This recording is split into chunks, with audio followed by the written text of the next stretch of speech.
Hi, welcome to our economics class. In our YouTube series of economics classes, we have discussed on different aspects of basic concepts just like capitalist economy, socialist economy, mixed economy, microeconomy, macroeconomy. And in our present video, this is the second chapter of your textbook related to higher secondary or BCom economics.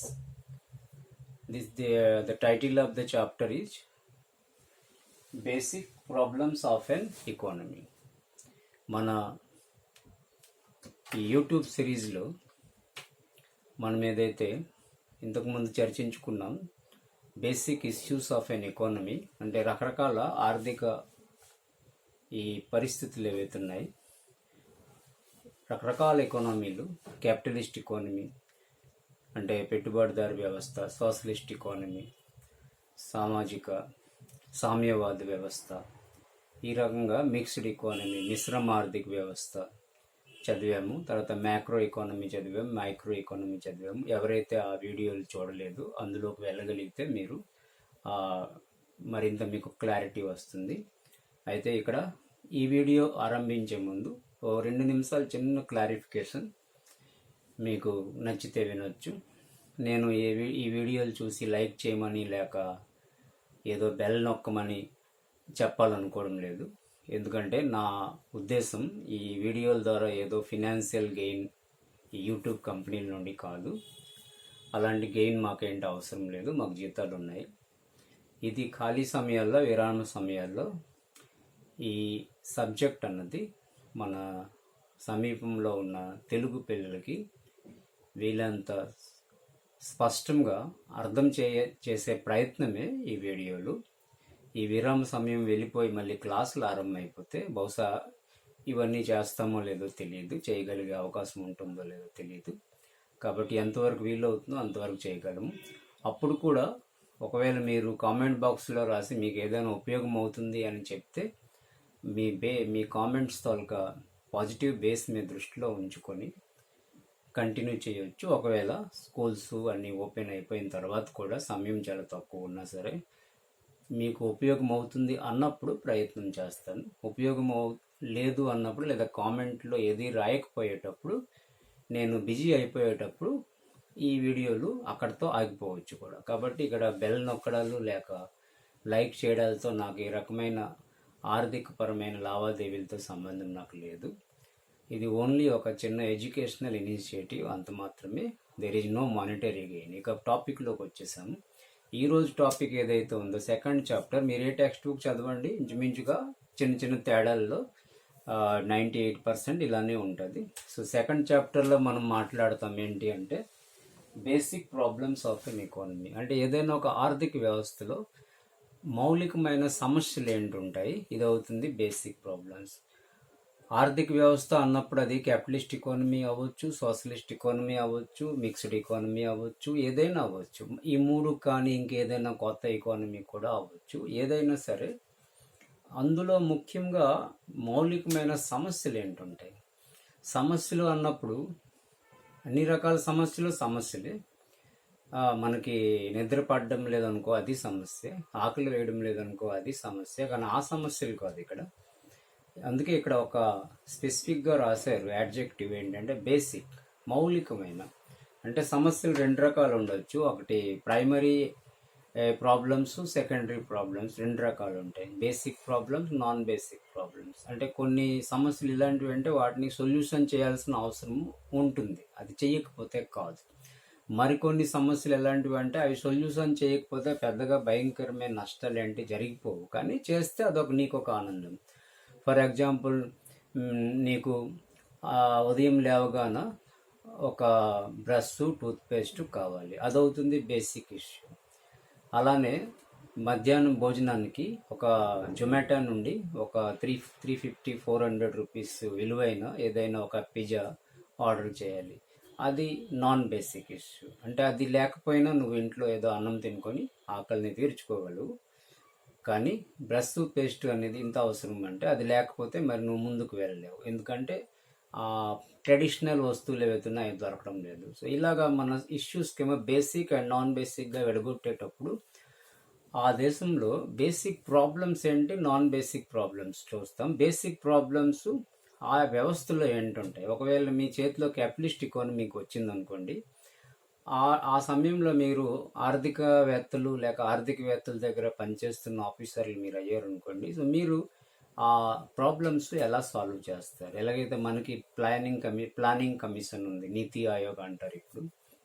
ఇప్పుడు నీతి ఆయోగ్ అంటున్నారు, అది monetisation commission అని చెప్పి ఈ మధ్య వాళ్ళు ఏవో ప్రణాళికలు అడుగుతున్నారు. ఏవో తనఖాలు చేసి 4 సంవత్సరాలకి ఏదో చేయాలని దేశం తొలక ఈ రకరకాల యాసెట్స్ అని. ఎనీవే, అయితే ఈ ఇష్యూస్ ఏవైతే ఉన్నాయో ఇందులోన మనం చూసేటప్పుడు ప్లానింగ్ కమిషన్ మన చేతిలో ఉందనుకోండి, అంటే మనం ప్లానింగ్ కమిషన్లో ఉన్నాం, పనిచేస్తున్నాం. మనకేమో పని చెప్పారు, మీరు ఈ దేశానికి సంబంధించిన సమస్యలు ఆలోచించండి అని, పరిష్కారం చెప్పండి. అయితే బేసిక్ ఇష్యూస్ మనం ఆలోచించాలి. సో బేసిక్ ఇష్యూస్ ఆలోచించేటప్పుడు ఇక్కడ 3 పాయింట్లు వస్తాయన్నమాట.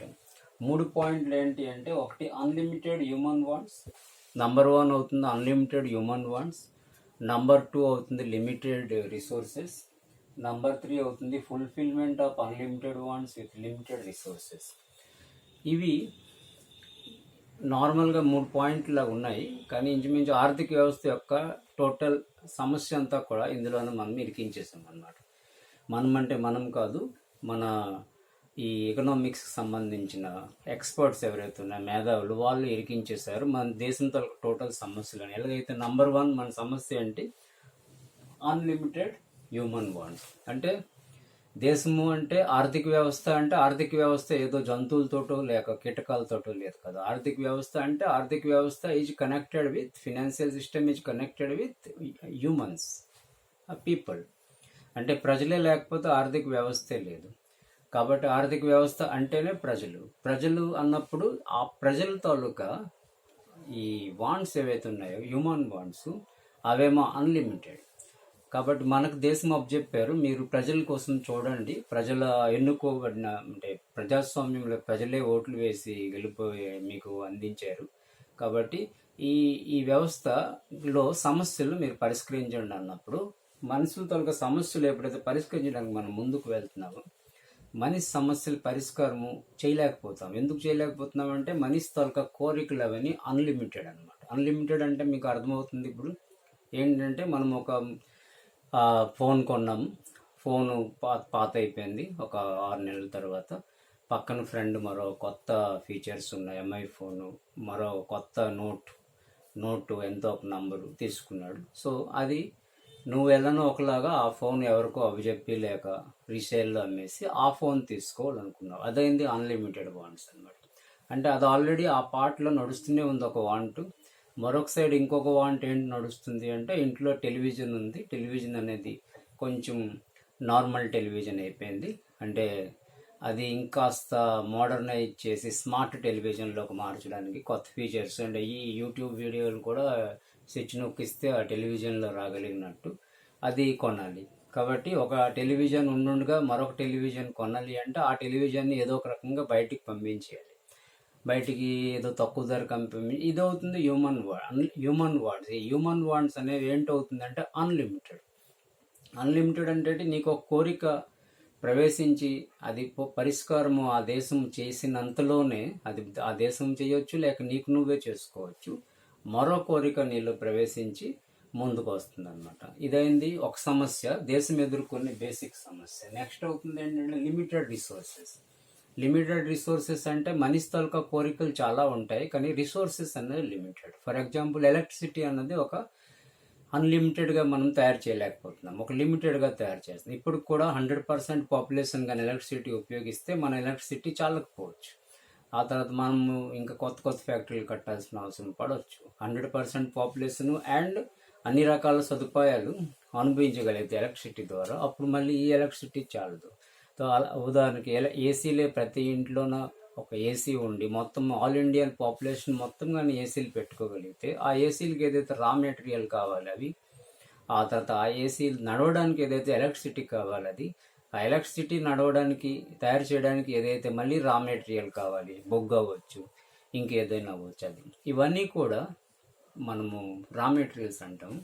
ఆ రా మెటీరియల్స్ అనేవి ఏంటంటే ఒక లిమిటెడ్ అన్నమాట. కాబట్టి దేశం ఎదుర్కొనే రెండో సమస్య ఏంటి అంటే, రా మెటీరియల్స్ అనేవి ఆల్వేస్ లిమిటెడ్గా ఉంటాయి. ఎలాగైతే మనం కోవిడ్ వ్యాక్సిన్ గురించి కూడా గతంలో విన్నాము, ఒక 2-3 నెలల ముందు. వ్యాక్సిన్లు ఎందుకు చేయలేకపోతున్నారు అన్నప్పుడు ఎక్స్పర్ట్స్ చెప్పే ఆన్సర్ ఏంటి అంటే, వ్యాక్సిన్లు అనేవి చేయడానికి అదేదో హవాలో గాలిలో చేయలేము కదా, వ్యాక్సిన్లు అనేవి రా మెటీరియల్స్ కావాలి. ఆ రా మెటీరియల్ అనేవి భారతదేశంలో అయితే లేవు, లేక తక్కువ ఉన్నాయి. కాబట్టి మనం డిపెండ్ అవ్వాలి ఇతర అడ్వాన్స్డ్ దేశాల మీద, ఎవరైతే మనకి రా మెటీరియల్ ఇస్తారు. That means limited. క్వశ్చన్ అవుతుంది ఏంటంటే, అన్లిమిటెడ్గా రా మెటీరియల్ దొరకడం లేదు, లిమిటెడ్గా దొరుకుతుంది. కాబట్టి లిమిటెడ్ రా మెటీరియల్స్ లేక లిమిటెడ్ రిసోర్సెస్ అన్నది రెండో సమస్య. ఇక మూడో సమస్య ఏంటి, fulfilment of unlimited wants with limited resources. ఇది కంఠస్థం చేయాల్సిన అవసరం ఏంటి లేదు, కొంచెం గుర్తుంచుకుంటే 3 పాయింట్లు రాసేయచ్చు అనమాట ఎగ్జామ్స్లో, ఎక్కడైనా రాయాల్సిన అవసరం వచ్చినప్పుడు అక్కడ. కాబట్టి మనకేంటి, మూడో పాయింట్ ఏంటంటే, ఒక దేశంలో ఒక ఎక్స్పర్ట్గా, ఒక ఆర్థికవేత్తగా, ఒక ఆర్థిక శాస్త్ర పరిభాషలో నీకు ఒక నైపుణ్యం ఉన్న ఒక మనిషిగా నువ్వు ఈ సమస్యలు రెండింటికి ఎలా పరిష్కారం చేయాలి అంటే, ఒకటి లిమిటెడ్ వాంట్స్ అనేవి అన్లిమిటెడ్ అండ్ రిసోర్సెస్ అనేవి లిమిటెడ్. కాబట్టి ఎలాగైతే ఇంట్లో నువ్వు ఉన్నావు, ఇంట్లో మీ ఫ్యామిలీకి ఇల్లు గురించి ఆలోచించినా సరే మైక్రో లెవెల్లో ఇంట్లో చాలా చాలా అవసరాలు ఇంటికి ఉన్నాయి, కానీ ఆదాయం అన్నది ఒక లిమిటెడ్గా ఆ నెల దొరికింది నాన్నకి. కాబట్టి ఆ ఆదాయాల్లో ఈసారి ఏది అవసరము, ఏది అనవసరము, ఏది అర్జెంటు, ఏది నాన్ అర్జెంటు, అది చూసుకొని ఇంట్లో ఎవరైతే అర్నింగ్ మెంబర్ ఉంటారో వాళ్ళు ప్లాన్ చేస్తారు. అదే మూడో పాయింట్ ఏంటవుతుందంటే, ఈ రెండిటికి మధ్యన కోఆర్డినేషన్ చేయడం. అంటే అన్లిమిటెడ్ వాంట్స్కి లిమిటెడ్ రిసోర్సెస్కి మధ్యన కోఆర్డినేషన్ చేయడం. ఒక ఇల్లు గురించి మనం ఆలోచించామంటే మనకు అర్థమైపోతే దేశం తొలకిది కూడా సేమ్ అదే ఉంటుంది. ఇంట్లో నువ్వు నానా జీతం తెచ్చి జస్ట్ ఇంట్లో పెట్టగానే రకరకాల కోరికలు ఇంట్లోనే స్టార్ట్ అయ్యాయి. ఏంటి, ఇంట్లో బేసిక్ వస్తువులన్నీ తీసుకొని రావాలి, ఏదైతే ఆహారానికి అవసరమో, ఆకలికి తీర్చడానికి అవసరం. దాంతోపాటు నీ యొక్క డిమాండ్స్, నువ్వు ఎక్కడో మాధ్యమిక పాస్ అయ్యి హైయర్ సెకండరీలో జాయిన్ అవుతున్నావు, సమ్ ఫీజు కావాలి, ఫీజు కట్టాలి, అదొక డిమాండ్. దాంతోపాటు పుస్తకాలు ఏమో కొన్ని కొనాలి. క్లాస్ 9-10 అంటే అట్లీస్ట్ 8 వరకు బుక్స్ దొరికిపోయాయి గవర్నమెంట్ నుండి, బయట కొనుక్కోవాలని అవి. ఆ తర్వాత బయట ఎక్కడో కాలేజీలో జాయిన్ అవుతావు, లేక పలానా స్కూల్లో అంటే మంచి బట్టలు మంచి డ్రెస్ కొనాలి, అట్లీస్ట్ స్టార్టింగ్లో అయినా. అది ఈ పార్ట్ ఇలానే ఉన్నది. మరొక పార్టు, ఈసారి ఇంట్లో ఇతర మెంబర్స్ ఏమో దుర్గా పూజ వస్తుందని చెప్పి పలానా ఈ డ్రెస్సు, ఆ డ్రెస్సు, ఆ జోళ్ళు, ఈ జోళ్ళు అని కొనాలి. ఇదొక పార్టు.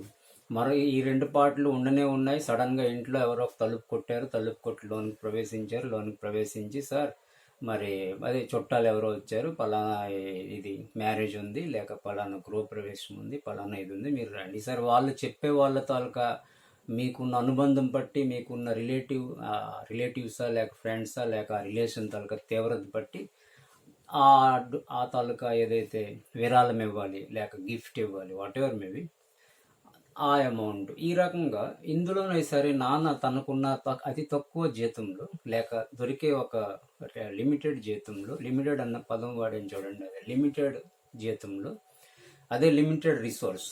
ఈ లిమిటెడ్ రిసోర్స్ తోటి అన్లిమిటెడ్ వాంట్స్. అన్లిమిటెడ్ అంటే ఇంట్లో ఏదైతే ఇప్పుడు మనము ఆలోచించే ఇదంతా ఇంకా ఎన్నో ఆలోచించలేదు, వీడియోలో టైం లేదు కాబట్టి అవన్నీ కలిపి అన్లిమిటెడ్ అయిపోయి అప్పుడు మనం లెక్క పెట్టుకుంటాం ఈసారి ఏది చెయ్యకపోతే అసలు అసాధ్యం, చెయ్యగలిది కంపల్సరీ చెయ్యాలి, తప్పదు. ఏ ఖర్చు అయితే కంపల్సరీ చెయ్యక తప్పదు. ఎవరో ఇంటికి బయటికి పిలిచారు, పార్టీకి పిలిచారు, వెళ్ళాలి, భోజనం చేసాము కాబట్టి అక్కడ గిఫ్ట్ అనేది ఇవ్వాలి, అది అంటే చెయ్యక తప్పని ఒక పని. కాబట్టి ప్రయారిటీస్ బట్టి మనం డివైడ్ చేసుకొని కొన్ని ముందు చేస్తాము, కొన్ని వెనక్కి చేస్తాము, కొన్ని తర్వాత చేస్తాము, కొన్ని ఆ రకంగా ప్రయారిటీస్ విభజించుకుంటాం. ఇదైంది మూడో పాయింట్. కాబట్టి unlimited wants, limited resources, fulfilment of unlimited wants with limited resources, ఇదైంది 3. ఈసారి ఒక దేశం ఎదుర్కొన్న మెయిన్ ఎకనామిక్ క్వశ్చన్ అన్నమాట. దీనికంటారు మెయిన్ ఎకనామిక్ క్వశ్చన్ అంటే ఒక దేశం ఎదుర్కొనే ప్రశ్నలు, అంటే ఆర్థిక ప్రశ్నలు. ప్రశ్నలు అంటే ఇక్కడ పరీక్షలో వచ్చే ప్రశ్నలు కాదు, ప్రశ్నలు అనేవి ఆర్థిక ప్రశ్నలు. ఇది కూడా మనము ఈ టాపిక్లోనే మాట్లాడతాం అనమాట. What are the basic problems of an economy అన్నప్పుడు the economy faces at least 4 kinds of important vital questions అనమాట.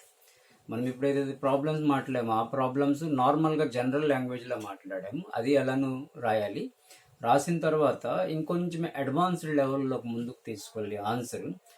ఏ particular a specific country faces some specific questions.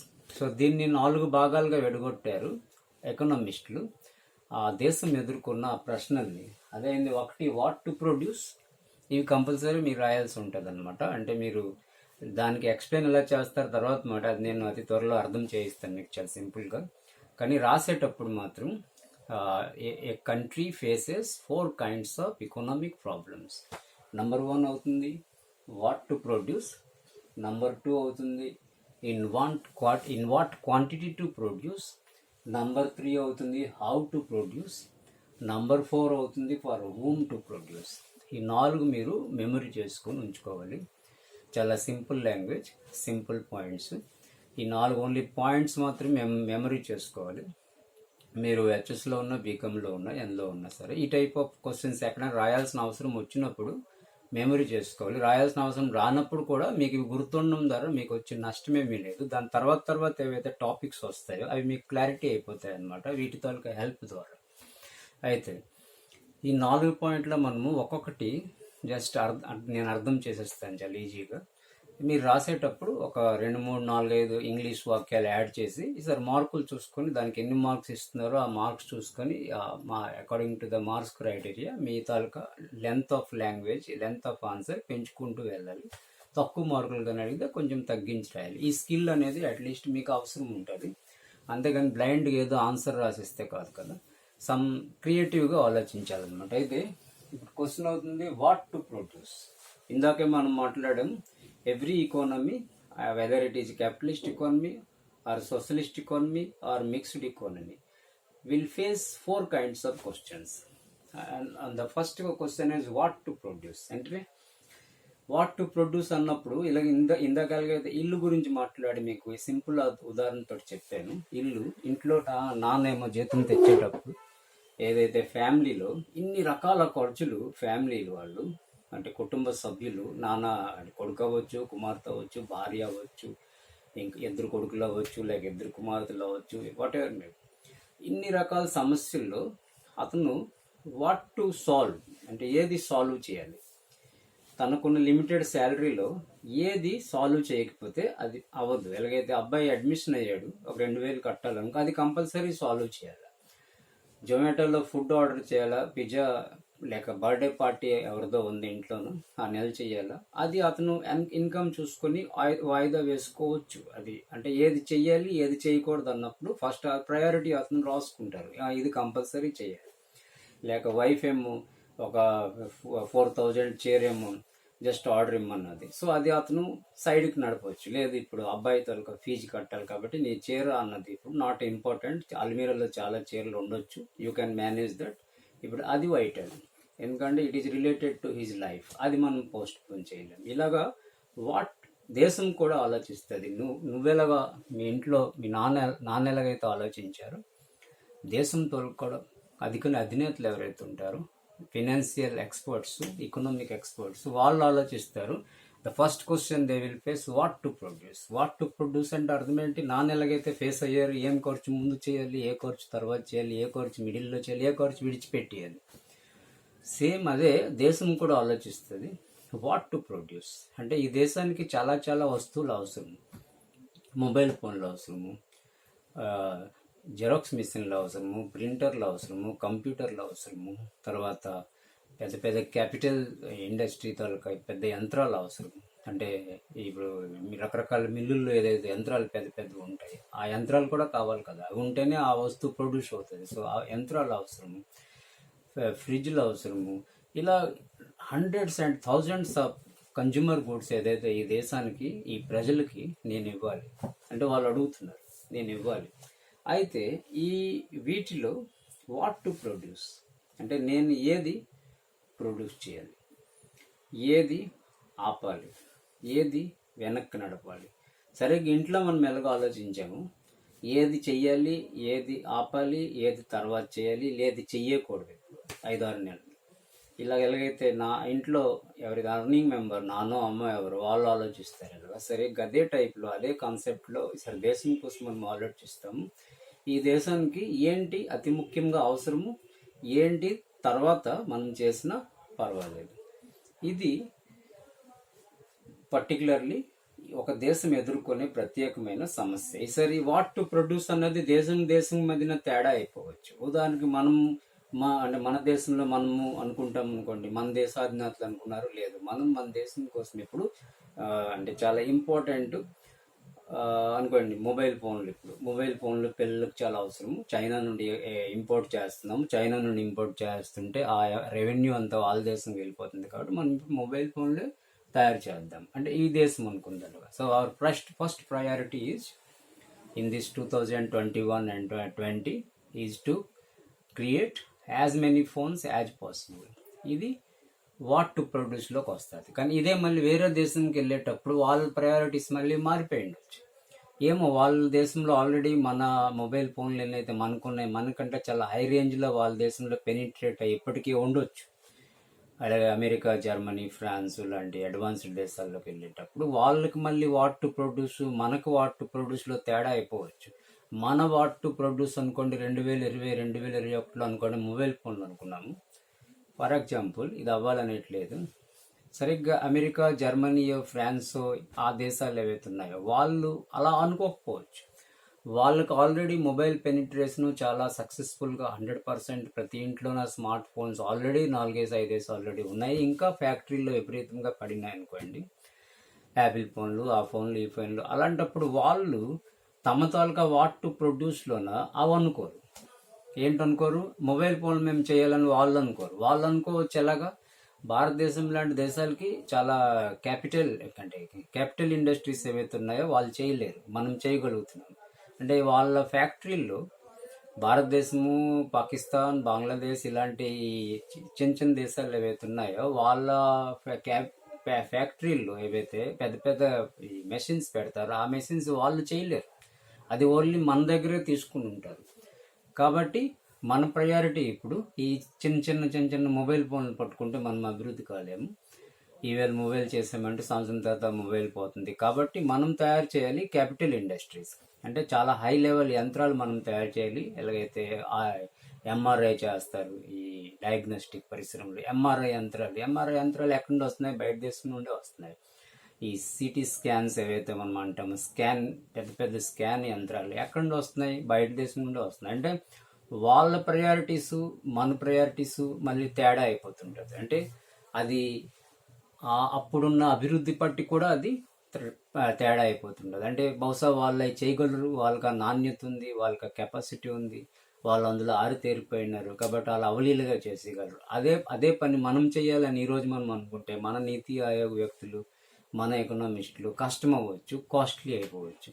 అంటే అది విపరీతమైన కాస్ట్లీ అయిపోవచ్చు. దీనివల్ల అయితే ఇంకా కొత్త సమస్యలు ఈ దేశంకి కొన్ని వచ్చేయచ్చు, ఏదైతే ముందు లేకుండా. అంటే లాభం కంటే నష్టం అయిపోవచ్చు, లేక వస్తువు తాలూకా ధర చాలా విపరీతంగా పెరిగిపోవచ్చు. అంటే ఒక ఎంఆర్ఐ వస్తువు కానీ మనం బయట నుండి తెచ్చేటప్పుడు ఎన్ని రూపాయలు అయితే అవుతుందో మనం తయారు చేసేటప్పుడు దానికి 200 అయిపోవచ్చు. అంటే మనకున్న ఇన్ఫ్రాస్ట్రక్చర్ సరిగ్గా డెవలప్ అవ్వలేదు కాబట్టి అది ఎక్కువ అయిపోవచ్చు. కాబట్టి ఇవి వాట్ టు ప్రొడ్యూస్లోకి వస్తుంది అన్నమాట. అంటే వాట్ టు ప్రొడ్యూస్ అంటే ఈ ఒక దేశం ఎదుర్కొనే ప్రశ్న, ఈ దేశానికి ఈ పర్టిక్యులర్ కాలానికి ఏ వస్తువు నేను తయారు చేసి ఇవ్వాలి. మళ్ళీ ఆ తర్వాత ఇంకొంత టైం తర్వాత మళ్ళీ మారిపోతుంది ప్రయారిటీస్, అప్పుడు మళ్ళీ ఏం తయారు చేసి ఇవ్వాలి. సో వీ విల్ అంటే these are the issues which an economist will answer. And second point అవుతుంది ఇన్ వాట్ క్వాంటిటీ. అలానే ఏ వస్తువు అయితే తయారు చేయాలి అని ఒకటి ఫిక్స్ అయిందో, ఒకవేళ మొబైల్ ఫోన్లు అనుకోండి మనం 2020-2021లో తయారు చేయాలని మనం ఫిక్స్ అయ్యాము. సో అది ఎకనామిస్టులు ఆలోచించాలి. అంటే నెక్స్ట్ క్వశ్చన్ అవుతుంది, మనమే ఒక 5-6 కూర్చున్నాము. ఈ దేశానికి సంబంధించిన నెక్స్ట్ సమస్య ఏంటంటే మనం ఈ సంవత్సరం తేల్చుకున్నాము, నీతి ఆయోగ్లో కూర్చొని మొబైల్ ఫోన్లు తయారు చేయాలి మన దేశంలో, చైనా నుండి తేకుండా మనమే చేసుకుందాము అని అనుకున్నాం. సార్ నెక్స్ట్ క్వశ్చన్ అవుతుందంటే ఎన్ని చేయాలి అన్నప్పుడు మళ్ళీ దానికి ఎన్నో పారామీటర్స్ ఉన్నాయి. అంటే ఎన్ని ఉన్నాయి అది తెలుసుకోవాలి, ఎన్ని కావాలి అది తెలుసుకోవాలి, డిమాండ్ ఎంత ఉన్నది అది తెలుసుకోవాలి. అதாவது మనము ఇచ్చేటప్పుడు ఆయా వ్యక్తులు కొనగలిగే కెపాసిటీలో ఉన్నారా లేదా, లేక మన దగ్గర ఫ్యాక్టరీలోనే ఉండిపోతాయి అది తెలుసుకోగలగాలి. మనిషి తాలూకా ఇప్పుడు కోవిడ్ కారణంగా, ఈ లాక్డౌన్ కారణంగా మనిషి ఆదాయం అన్నది తగ్గిపోయింది. కాబట్టి మనం ఏదైతే మొబైల్స్ ఇస్తారు అంటే పిల్లలకు కావాలని మనం తయారు చేసి ఇచ్చేస్తున్నాం, కానీ వాళ్ళు కొనగలరా, వాళ్ళకి కొనే కెపాసిటీ ఉందా, లేకపోతే మనం అందరికీ ఫ్రీగా పంచలేము కదా. సో అందరికీ ఫ్రీగా పంచలేము అన్నప్పుడు ఆ వస్తువు మళ్ళీ ఫ్యాక్టరీలో ఉండిపోతాయి. కాబట్టి ఇది చాలా వెరీ వైటల్ క్వశ్చన్ అయిపోతుంది, సెకండ్ పాయింట్ అనమాట. ఎందుకు అంటే how many quantities of that particular item product should be manufactured. ఈ క్యాల్కులేషన్ చాలా వైటల్ క్యాల్కులేషన్ అనమాట. ఇది కానీ సరిగ్గా చేయకపోతే ఏమిటవుతుందంటే ఎంత అవసరమో అంతకంటే తక్కువ తయారవుతాయి, అది సమస్య. ఎంత అవసరమో అంతకంటే ఎక్కువ తయారైపోతే అది సమస్య. ఎక్కువ అన్నప్పుడు ఒక 1000, 2000, 3000 ఎక్కువైతే అది పెద్ద ఇష్యూ కాదు. ఒక 20,000, 10,000 ఇష్యూ కాదు. కానీ మనిషి ఈ దేశానికి కావాలి 2 కోట్లు, కానీ మనం తయారు చేసాం 45 కోట్లు. సో 2 కోట్లు అవసరం అంటే 2 కోట్ల మొబైల్లే మనుషులు కొనగలరు, మనుషుల కెపాసిటీ ఉంది, లేక కొనే డిజైర్ ఉంది, కొనే ఆలోచన ఉంది. అలాంటప్పుడు మనం ఇంత ఎక్కువ విపరీతంగా తయారు చేసి ఉంచేసాం, ఆలోచించలేకుండా, ఇమేజ్ అంటే ఒక విజన్ లేకుండా. సో ఆ మిగిలిన ఏదైతే రిమైనింగ్ ఫోన్స్ ఉన్నాయో అవి అక్కడ అలా ఉండిపోతాయి అన్నమాట. ఎక్కడ ఉండిపోతుంది అంటే ఫ్యాక్టరీలో ఉండిపోతాయి, అది మళ్ళీ సమస్య మనకి. కాబట్టి రెండో క్వశ్చన్ అవుతుంది ఇన్ వాట్ క్వాంటిటీ, ఏ క్వాంటిటీలో మనం అది తయారు చేయాలి, వెరీ ఇంపార్టెంట్ పాయింట్ అయిపోయింది. నెక్స్ట్ అవుతుంది ఏంటంటే హౌ టు ప్రొడ్యూస్, ఎలా ప్రొడ్యూస్ చేయాలి. ఎలా ప్రొడ్యూస్ చేయాలంటే ఎవరైనా మీలో అడుగుతారంటే ఇదొక పెద్ద ఇష్యూ, ఫ్యాక్టరీలో ప్రొడ్యూస్ చేయాలి. దీనికి కూడా ఒక పెద్ద అంటే చర్చే, ఇంత అవసరమా చర్చ ఎకనామిక్స్ కోసం. అంటే ఎవరైతే క్వశ్చన్లు మాత్రమే రాయాలనుకుంటారో, పరీక్షల్లో క్వశ్చన్ రాసిస్తే చాలు అని, వాళ్ళకి ఇవంత చర్చ అవసరం లేదు. వాళ్ళు నార్మల్గా క్వశ్చన్స్ రాసుకొని వెళ్ళిపోతారు. వాళ్ళకి బ్రాడ్ థింకింగ్ అన్నది బ్రెయిన్లో డెవలప్ అవ్వదు, జస్ట్ డ్రైగానే వాళ్ళు వెళ్ళిపోతారు లైఫ్ అంతా. సో అలాంటి వాళ్ళ కోసం వీడియోలు కూడా కావు ఇవి. ఎవరైతే కాస్త తెలుసుకోవాలనుకుంటున్నారో, నేర్చుకోవాలనుకుంటున్నారు, ఏదైనా సమ్ బ్రాడర్ ఐడియాస్ డెవలప్ చేయాలనుకుంటున్నారు తమ లైఫ్లో, దేని ద్వారా అయితే తన ఇండస్ట్రీలో, తను పనిచేసే వాతావరణంలో తను ఇంకాస్త మంచి ఇంటెలిజెంట్ ఇన్పుట్ ఇవ్వాలనుకుంటున్నారు, వాళ్ళకి ఈ చర్చలు చాలా అవసరం అవుతాయి అన్నమాట.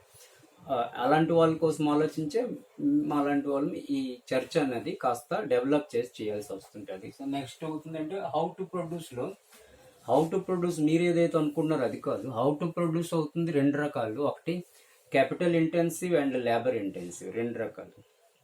క్యాపిటల్ ఇంటెన్సివ్ అంటే ఒక వస్తువు తయారు చేయడానికి 2 మార్గాలు ఉన్నాయి. ఒకటి చాలా high level capital, high level రోబోట్లు పెట్టేసి, తక్కువ అంటే మనుషులకు పెట్టి, తక్కువ జనాలకు పెట్టి, క్యాపిటల్ ఎక్కువ పెట్టి, వస్తువులు ఎక్కువ పెట్టి, ఆటోమేటిక్ మెషిన్లు ఎక్కువ పెట్టి ఒక వస్తువు చేయడం, ఇది ఒక రకం. లేబర్ ఇంటెన్సివ్ అంటే అర్థం ఏంటి, రోబోట్లకు తక్కువ పెట్టి, ఆటోమేటిక్ యంత్రాలకు తక్కువ పెట్టి, మనుషులకి లేబర్లకు ఎక్కువ పెట్టి వస్తువు తయారు చేయడం. అంటే మనకి టార్గెట్ ప్రొడక్ట్ అవుతుంది ఒకటే. ఫర్ ఎగ్జాంపుల్ మీరు ఒక మొబైలే తయారు చేయాలనుకుంటున్నారంటే టార్గెటెడ్ వస్తువు అవుతుంది మొబైల్ ఫోన్, కానీ తయారు చేయడానికి 2 మార్గాలు ఉన్నాయి. ఒక మార్గం అవుతుంది నువ్వు ఇలాంటి ఫ్యాక్టరీ కట్టు, ఏ ఫ్యాక్టరీలో అయితే అట్లీస్ట్ ఎక్కువ మంది వర్కర్స్కి నువ్వు పని ఇవ్వగలిగే అవకాశం ఇచ్చావు, వాళ్ళు పని చేసుకుంటూ చిన్న చిన్న యంత్రాలు అక్కడక్కడ పెట్టావు అవసరము, అంటే అన్ని మనుషులు చేసేలేరు కదా. కాబట్టి దాని హెల్ప్ ద్వారా నువ్వు ఆ ప్రోడక్ట్ తీసుకొచ్చావు, ఇది ఒక రకం. రెండో రకం అవుతుందంటే మనుషులకు అసలు చాలా తక్కువ పెట్టావు, ఒక 5-6 వ్యక్తులకి పెట్టావు అంతే, టోటల్లీ యంత్రాలు పెట్టేశావు, టోటల్లీ ఆటోమేటిక్ మెషిన్స్, టోటల్లీ రోబోట్లు పెట్టావు, వస్తువు మొబైల్ తయారైపోయింది, ఇది ఒక రకం. సో ఇది కూడా ఎకనామిస్టులు అంటే నెక్స్ట్ క్వశ్చన్ అంటే ఆ క్వశ్చన్లో ఆలోచించాలి, they will face that question. ఎందుకన్నామంటే మన పాపులేషన్ ఏంటి, మనకి ఏ టెక్నాలజీ అవసరం, ఇది ఎకనామిస్టులు ఆలోచించాల్సిన అవసరం ఉంటుంది. ఒకవేళ ఇండియా లాంటి చాలా పెద్ద దేశాలు, చాలా లార్జ్లీ పాపులేటెడ్ దేశాలు ఏవైతే ఉన్నాయి compared to other western countries, ఎక్కడైతే జనాభాలు తక్కువ, ఇలాంటి దేశాల్లో మన ఎకనామిస్ట్లు ఆలోచించాల్సిన అవసరం మళ్ళీ ఉంటుంది ఏంటంటే whether we continue the production in the labour oriented technology or whether we continue the production in the capital oriented technology. ఎందుకంటే లేబర్ ఓరియంటెడ్ టెక్నాలజీ మనం వాడడం ద్వారా ఏమిటవుతుంది అంటే లేబరర్స్ ఎక్కువ మందికి మనం జాబ్ ఇవ్వగలము.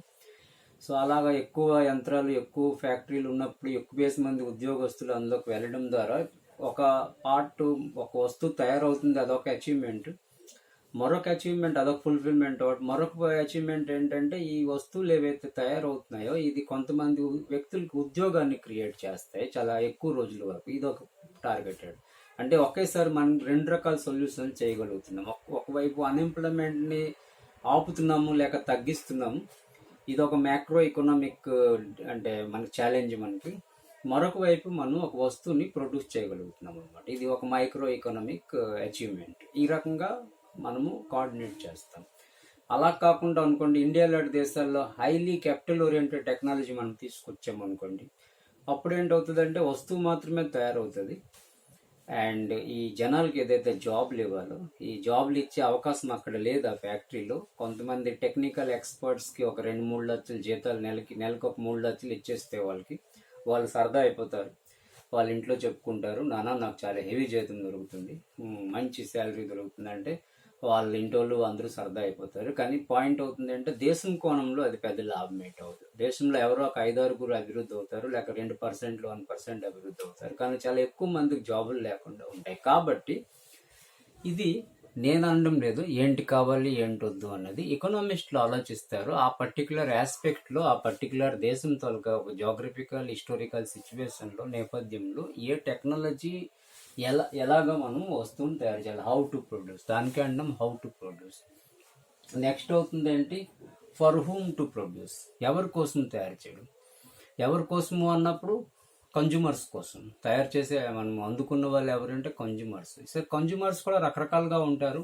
మ్యానుఫ్యాక్చరింగ్ వస్తువులు వాళ్ళకి ఇవ్వచ్చు, సర్వీసెస్ ఇండస్ట్రీ వస్తువులు వాళ్ళకి ఇవ్వచ్చు, ఇంకా మ్యానుఫ్యాక్చరింగ్లో కూడా రకరకాల వస్తువులు ఉంటాయి. ఎలాగైతే మిడిల్ క్లాస్ వాళ్ళు మాత్రమే వాడగలిగే వస్తువులు ఉంటాయి. లోవర్ క్లాస్ ఎవరైతే చాలా తక్కువ జీతాలు సంపాదిస్తున్నారు, వాళ్ళకి ఎక్కువ జీతాలు దొరకడం లేదు, వాళ్ళు వాడే వస్తువులే కొన్ని ఉంటాయి. సో ఇలాగ మనం డివైడ్ చేసుకొని ఫర్ హూమ్ టు ప్రొడ్యూస్, ఎవరి కోసం ప్రొడ్యూస్ చేయాలి అంటే ఇది కూడా ఒక ఎకనామీలో ఆలోచించాల్సిన అవసరం ఉంటుంది. రైట్ నౌ మనము ఎవరి కోసం ప్రొడ్యూస్ చేయాలి అంటే 1% ధనికుల కోసం ప్రొడ్యూస్ చేయాలి, ఒక ఏదో సిటీ స్కాన్ మెషిన్లో అనుకో తయారు చేయాలి. సో ఇవి ఎంతమందికి అవసరం అవుతాయి ఆ లెక్కలో ఆలోచించాలి. లేక ఈ పాపులేషన్ 90% పాపులేషన్ ఎవరైతే వర్కింగ్ క్లాస్ పాపులేషన్ సబ్బులు వాడుతున్నారు, సబ్బులు అనేవి ప్రతి వర్కింగ్ క్లాస్ పాపులేషను సబ్బు అనేది 10 రూపాయలు దొరికిపోతుంది, 5 రూపాయలు దొరికిపోతుంది, వాడతారు. గిన్నెలు తోమిన సబ్బులు దొరికిపోతాయి, షాంపూ పౌచులు, రూపాయి షాంపూ పౌచులు, 2 రూపాయల షాంపూ పౌచులు. అంటే ఇలాగా ఒక 2 రూపాయల షాంపూ పౌచ్ ఒక కంపెనీ తయారు చేస్తుందంటే వాళ్ళ టార్గెట్లో ఉన్నది ఏంటంటే అంటే ఫర్ హూమ్ టు ప్రొడ్యూస్, అంటే ఎవరి కోసం అది ప్రొడ్యూస్ చేస్తారంటే 90% కంటే ఎక్కువ జనాలు ఎవరైతే ఉన్నారో వాళ్ళ కోసం వాళ్ళు టార్గెట్ పెట్టుకున్నారు, వీళ్ళు వాడతారని. అదే అలా కాకుండా ఒక వాషింగ్ మెషిన్ అనుకో వాళ్ళు తయారు చేశారు. సో వాషింగ్ మెషిన్ తయారు చేసినప్పుడు వాళ్ళ మైండ్లో ఫిక్స్ అయిపోయిందంటే ఫర్ హూమ్ టు ప్రొడ్యూస్, ఎవరి కోసం వాళ్ళు ప్రొడ్యూస్ చేశారంటే సమ్ మిడిల్ క్లాస్ పాపులేషన్. అంటే ఎవరైతే మరీ లోవర్ కాదు, ఎవరైతే మరీ చాలా టాప్ హయ్యర్ కూడా కాదు.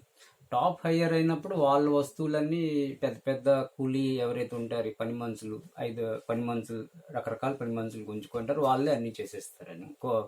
సో వాళ్ళకి ఏ వస్తువు వాడే అవసరం లేదు. మిడిల్ క్లాస్ పాపులేషన్ ఎవరు ఉన్నారంటే వీళ్ళు కొంత ఇన్కమ్ తెస్తుంటారు, కొంత బిజీ అయిపోయి ఉంటారు అనమాట. కాబట్టి వీళ్ళు ఇన్నేసి పనులు ఒకరు కంటిన్యూ చేయలేరు. కాబట్టి వీళ్ళకి వాషింగ్ మెషిన్లు కావాలి, వీళ్ళకి మైక్రో ఓవెన్లు కావాలి, వీళ్ళకి ఏమో పెద్ద పెద్ద అడ్వాన్స్డ్ వస్తువులు కావాలి.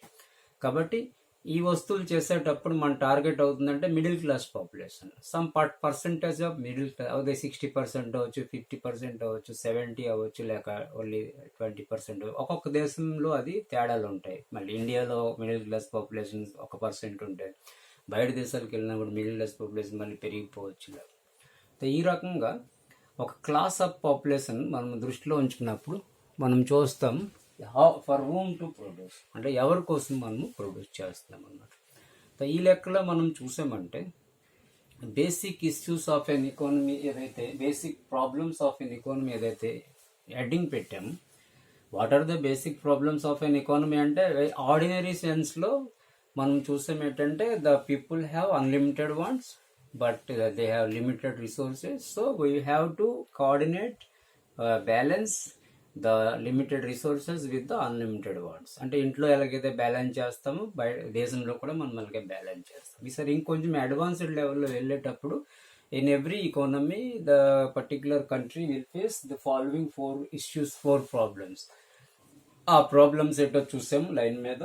What to produce, in what quantity produce, how to produce and for womb to produce. ఇవి కొంచెం మెమరీ చేసుకొని ఒక్కొక్క దానికి ఎక్స్ప్లెయిన్ చేసుకొని కొంచెం రాసిస్తే చాలా అయిపోయింది. వాట్ టు ప్రొడ్యూస్లోనూ the economy has to decide what kind of products it has to concentrate on producing it.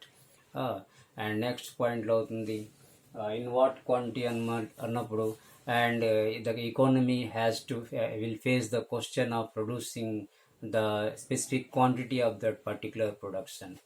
So it has to decide based on different kinds of parameters and research materials and statistical information gathered. It has to finalize the specific quantity of production. ఇదైంది. Number 2, ఎలాగైతే Covid టీకాలు ఉన్నాయి, మనం చూస్తున్నాం. మన జనాభా మొత్తంకి Covid టీకాలు కావాలనుకోండి 18% above అనుకోండి. సో ఇంతమంది కోసం టీకాలు కావాలంటే ఏ సెరమ్ ఇన్స్టిట్యూట్ వాళ్ళు ఎన్ని చేయాలి, పలానా భారత్ బయోటెక్ వాళ్ళు ఎన్ని చేయాలి, వీళ్ళు ఎన్ని చేయాలి, మొత్తం ఎన్ని అవ్వాలి. జైడస్ కంపెనీ వాడు ఏదైతే మరొక వ్యాక్సిన్ తీస్తున్నారో అతను ఎన్ని ఇవ్వగలరు. ఈ రకంగా లెక్క పెట్టుకోమని చూస్తే మన పాపులేషన్ ఎంత, వాళ్ళకి వ్యాక్సిన్లు ఎన్ని కావాలి, 2 డేస్ లెక్క ఎన్ని కావాలి, 2 డేస్ లెక్క కావాలంటే ఎవరు ఎన్ని సప్లై చేయగలరు, బయట దేశం నుండి ఎన్ని తేవాలి, మన ఇండియాలో హైదరాబాద్లో ఎన్ని చేయించాలి, పలానా దగ్గర బొంబాయిలో ఎన్ని చేయించాలి. ఇలా ప్లాన్ వేసుకుంటే ఆ రకంగా మనకి ఒక చార్ట్ తయారైపోతుంది. అదే ప్లానింగ్ అనమాట. అది ఇన్ వాట్ క్వాంటిటీ అంటే అదే ఆ క్వాంటిటీ ఏమో ప్లానింగ్ చేసుకోవడం అనమాట. నెక్స్ట్ అవుతుంది హౌ టు ప్రొడ్యూస్. ఇందాకే చెప్పాను, చేసేది మనుషుల్ని ఉద్యోగులుగా వాడుకుంటూ చేయడము, లేక పెద్ద పెద్ద యంత్రాలు పెట్టేసి ఉద్యోగుల్ని తీసేసి యంత్రాల హెల్ప్ తోటి టెక్నాలజీ ఆటోమేషన్ అని చేయడము. దీన్ని అంటే ఆప్టిమమ్ యూటిలైజేషన్ అని ఇంగ్లీష్లో వర్డ్ అనుకుంటారు. ఆప్టిమమ్ యూటిలైజేషన్ అనేది ఆయా ఇండస్ట్రియలిస్ట్లో ఆయా పర్టికులర్ టైంలో ప్లాన్ చేసుకుని ఆలోచిస్తారు. ప్లస్ గవర్నమెంట్ గైడ్ లైన్స్ ఏవైనా కొన్ని ఉంటాయి, అవి ఫాలో అవుతూ వాళ్ళు చేస్తారు. నెక్స్ట్ అవుతుంది ఫర్ హూమ్ టు ప్రొడ్యూస్. ఎవరి కోసం? ఇందాకే చెప్పాను, ప్రజలు అన్నప్పుడు అందరూ ప్రజలే. హై ధనవంతులు, కోట్లకు ఉన్న వాళ్ళు ప్రజలే. 50,000, 10,000, 5,000, 12,000, 15,000 జీతం తెచ్చుకున్న నెలకు వాళ్ళు ప్రజలు. లేక 50,000, 70,000, 90,000, 2 లక్షలు, 1,00,000, 3 లక్షలు నెలకు తెచ్చుకున్న వాళ్ళు ప్రజలే. సో ఇన్ని రకాల ప్రజల్లో కన్జ్యూమర్ టేస్ట్లు మారిపోతాయి, వాళ్ళ యొక్క ప్రిఫరెన్సెస్ మారిపోతాయి. వాళ్ళు బిగ్ బజార్కి లేక పలానా ఈ సూపర్ మార్కెట్లో వెళ్ళేటప్పుడు వాళ్ళు ఏదైతే ఈ కార్ట్ ఏదైతే పెట్టుకొని ఉంటారో అందులో వాళ్ళు వేసే వస్తువులు మారిపోయి ఉంటాయి. ఆ తర్వాత వాళ్ళు ఎప్పుడైతే ఈ మొత్తం మార్కెట్లో తిరుగుతుంటారో వాళ్ళ కొనే ఆలోచనలు మారిపోయి ఉంటాయి. అంటే ఒక్కొక్క కేటగిరీ ఆఫ్ పీపుల్ తాలూకా ఖర్చులు ప్రిఫరెన్సెస్ ఒక్కొక్క రకంగా ఉంటాయి అన్నమాట. కాబట్టి మనం టార్గెట్ పెడతాం, ఏ వస్తువులు చేయాలి, ఎన్ని చేయాలి, ఎవరి కోసం చేయాలి, ముందు ఎవరి కోసం చేయాలి, తర్వాత ఎవరి కోసం చేయాలి, ఎవరి కోసం చేస్తే బెనిఫిట్ ఉంది, ఎవరి కోసం చేస్తే బెనిఫిట్ లేదు, కానీ తప్పనిసరిగా చేయాలి వాళ్ళ కోసం ఇలాంటివి. మళ్ళీ వ్యాక్సిన్స్ ఉన్నాయంటే అది ఎవరి కోసం కాదు, అందరి కోసము చేయాలి. 18 ఇయర్స్కి మీద ఇప్పుడు అనుకుంటున్నారు, తర్వాత కిందకి దించుతున్నారు అది. సో ఇదవుతుంది optimum planning. So these are the basic issues in economy faces and the economy will try to solve these basic issues with different specific kind of planning by the economists or related officers. ఇది అవుతుంది ఒక concept మీకు అందించాను. Answer రాసేటప్పుడు ఇంత చెప్పిన lecture అంతా రాయాల్సిన అవసరం లేదు. దీని బేస్ మీద పాయింట్స్ కానీ రాయగలిగితే మీ దగ్గర టెక్స్ట్ బుక్స్ ఉంటే కొంచెం చూడగలిగితే బాగుంటుంది. ఈ వీడియో ఇక్కడతో మనం ముగిస్తున్నాము. నెక్స్ట్ వీడియోలో మరో టాపిక్లో